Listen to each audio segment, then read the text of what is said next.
Hi guys! Magandang tanghali sa ating lahat at nagbabalik na naman tayo for another video. So napapansin ninyo kahapon is lumabas kami ng aking asawa at pumunta kami sa Havan. So bagong store nila yon guys. Nag-open sila different side of the city. Doon kami nagpunta. At sobrang dami ng tao guys. Halos wala kang mapag-parkingan ng sasakyan.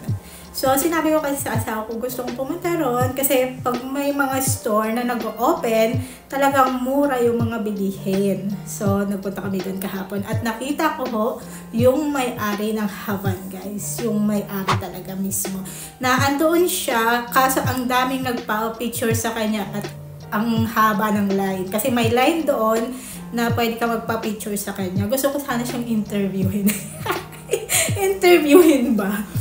Kasi guys, free lang po magpa-picture sa may-ari ng Havan. Nandoon siya, nag-video ko kaso nasa malayo kasi ako noon.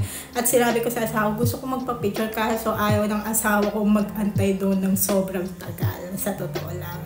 At ang napansin ko guys, sa store nila is mura ang mga appliances. Mga gamit sa bahay, TV, ref, mga ganon, mga rice cooker, mura ho siya. Pero may lahat ng mga gamit like table, mga ganon.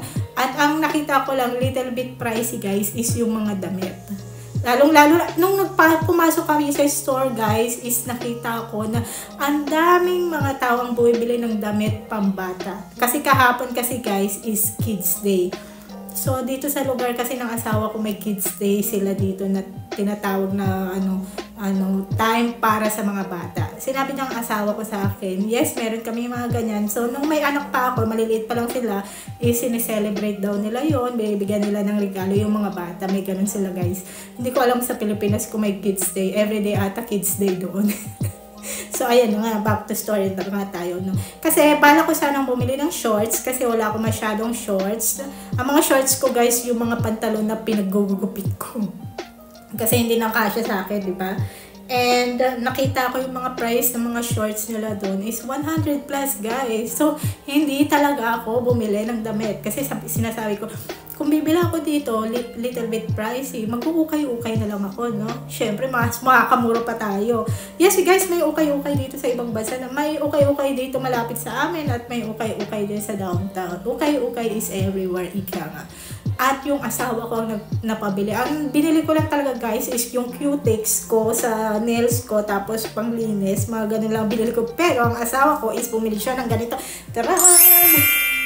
So, ito guys, is panggawa ko siya ng cake. Kasi, naggagawa talaga ako ng cake guys. Kaso, menos lang yung ko doon. Sariling kayod yung pagmimix ko.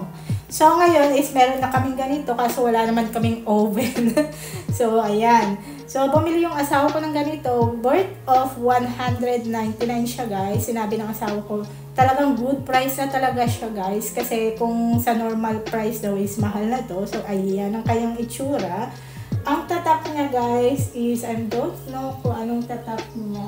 Pero I think feel ko ata yung tatak niya guys. So, ito. Bumili siya ng black guys. So, ito guys is may two colors sila doon, which is black and red. So, ang kinuha ko kasi before nun is red.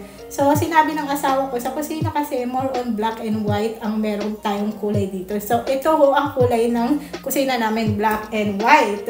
Dito sa, sa dingding. At dito sa lababa is black. So, sinabi ng asawa ko is black na lang ang kunin namin. And ito guys is, ano ba tawag doon? Pang fried siya. Ano ba tawag doon? Basta pang fried siya guys. No? Sakaling may luluto kayo, pwede nyo itong gamitin.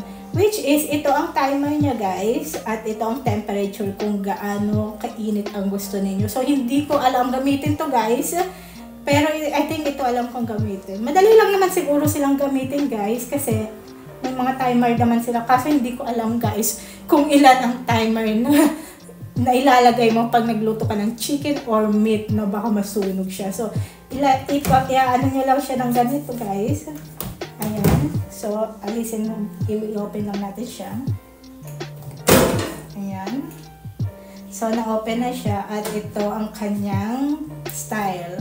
So, sinabi ng asawa ko is, hindi daw naglalagay ng mantika rito. So, Kasi guys, mahilig ako mag-fried. And sinabi niya, huwag daw lagyan ng mantika. So, ayan. So, pareha sila ng kulay guys. Nakikita ninyo, dalawang black. Kasi black talagang pinili ng aking asawa. At siya po ang gumastos kahapon. So, meron kasi, nag-open kasi siya ng bagong bank. At yung bank ko kasi guys, is nabigay sila ng ATM card. So, yung ATM card na yon guys, is may limit siya na 600. So, lahat ng ATM na binibigay ng mga bangko dito is may pera po, yung may laman po siya. Kaso, pag ginamit nyo yung laman niya, is babayaran nyo. Hindi po siya free. Tingnan niyo free. Hindi siya free. So, babayaran nyo siya. So, ayun ang ginamit ng asawa ko pambili dito sa dalawang ito. So, ngayon guys, ang pera na yon is babayaran niya every month ng 19 lang po. So, sinabi niya sa akin, mura na nga yung 19 every month. So, kaya kumuha siya ng ganito. So, ito na. Tan! So, ayan. Nilagay ko siya rito guys kasi nandirito ang saksakan niya. Which is dalawang saksakan ang meron dito sa likod. Dito kasi sa taas guys is oven talaga, microwave talaga lalagyanan dito. Talagang nakaano na talaga siya sa microwave. So itong apartment kasi guys na to talagang dinisenyo na nakalagay dito is microwave. So ayan ang aming bagong things. Hindi ko alam kung magagamit ko siya actually. Pero I think ito is magagamit talaga to. Kasi mahilig mag-fried ang asawa ko, gagamitin niya to. At I think ito gagamitin ko pag magagawa ako ng cake.